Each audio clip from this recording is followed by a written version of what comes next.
Dito kami napunta sa Gruto. Yan. Nuestra Señora de la Paz. Ayan po yun.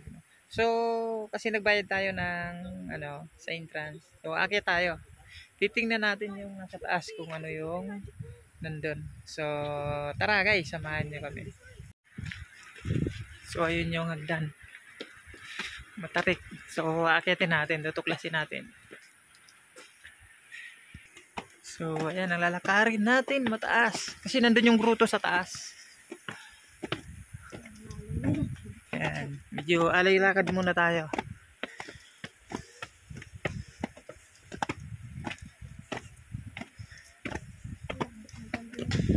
So, maganda pag nasa taas ka na. Kita mo na yung paligid. So, parang ako na.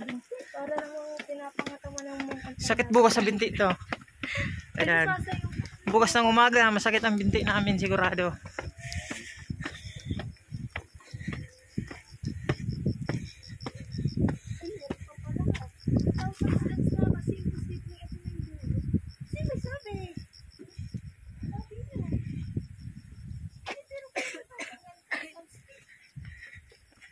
So, iningil na yung dalawang kasama ko. Ayan, malapit na. Dulo na to eh. Yun. So, ayun, ang gruto. Natatanaw ko na. Puro napapalibutan na pala tayo ng dagat.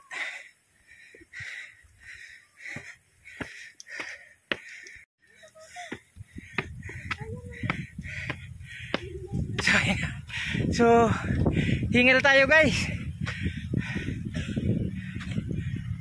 Yan yung inakit natin. So, okay na. Finally, nakit na namin yung gruto. Wala ron sa mataas na hagdanan ng mga baytang. So, nakit na natin. So, sulit naman. Napakaganda ng tanawin. Ayun o. Buong paligid ng dagat. Ito yung paligid. Saka pa napakalinaw. Napakalinaw. Sobra. Kasi ito yung gruto. Yan. Yan, dinarayo ng mga turista dito sa Tinggalan. Ayan.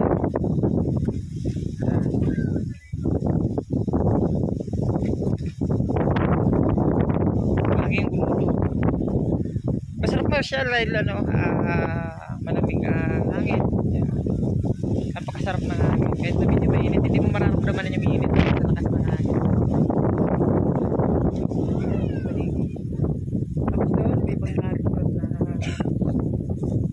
Display. So, tingnan natin, puntahan natin. So, dyan yung mga kasama ko. Hiningal. Bakit? Punta ka sa bangka. Sa bangka. Punta natin yung bangka. Yan. Ayan yung paligid. Napakaganda. So, andun yung bangka. So, kami na lang tayo. Ayun, napakaganda. Ayan, gandang kulay ng tubig. Parang masarap maligo.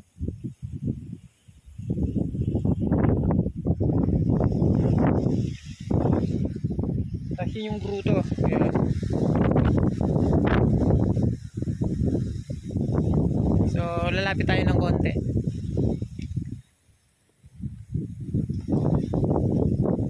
Ayan.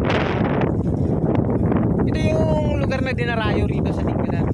Kaya, ng Tinggalan, hindi mo matiis na hindi subukan o umakyat.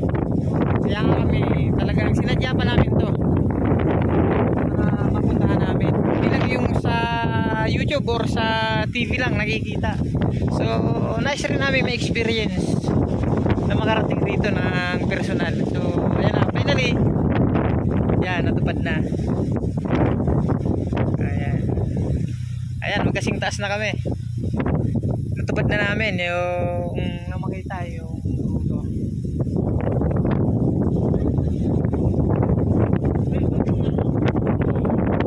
So, ayan, sarap ng hangin. Napaka-presko. Talagang sulit. Mapagod, malayo. Sulit. Sulit ang pagpunta natin. yung tanawin, yung dagat.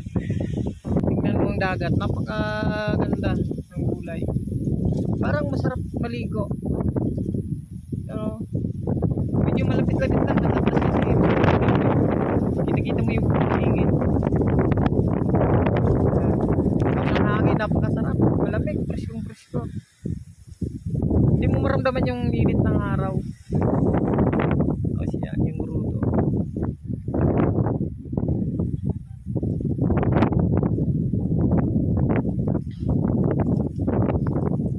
Tapos yan yung mga kasaysayan na naman.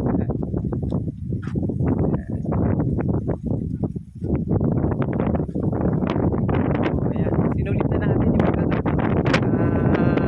masinayan natin. Kaso napakalakas ng hangin.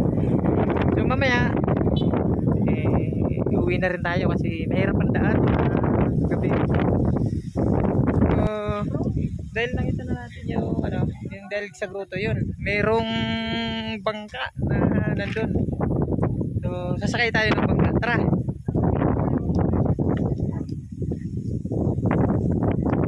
May experience natin na sumakay ng bangka na nasa taas ng bundok. Yeah.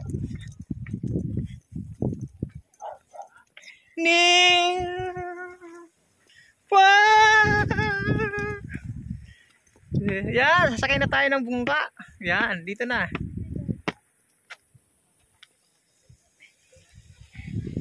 So, ayan. So, ayan, dito tayo sa bangka. Oh, yun. Mas maganda rito yun. Para na tayo si Jack sa Titanic. Yan. Kita-kita yung buong paligid. Ayan. Medyo sulit yung time na yung oras na pagpunta natin dito sa Dingalan. So, adventure talaga. Talagang hindi natin may experience. Hindi natin makakalimutan ang experience na to. Tapos yun, baba. Yan. So, napakasarap. Parang malayo-malayo sa kaguluhan ng mundo. Yeah. Para tayo si Jack. Rose, where are you?